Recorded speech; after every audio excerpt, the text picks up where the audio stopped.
আসসালামু আলাইকুম বন্ধুরা, রান্না হবে আজকে কাঁচা টমেটোর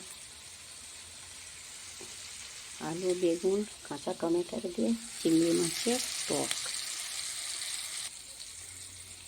চিংড়ি মাছ ভাজা হয়ে গেছে, ওই তেলেই পেঁয়াজটা লাল করে নেব। পেঁয়াজ লাল হয়ে গেছে, কেটে রাখা আলু বেগুন দিয়ে দেবো।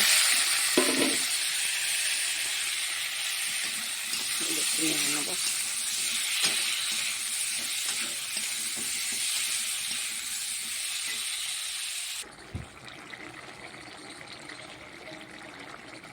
এখানে মশলা সব দেওয়া হয়ে গেছে, সেটা আমি দেখাতে পারিনি কারণ একজনে এসে গেছিলো।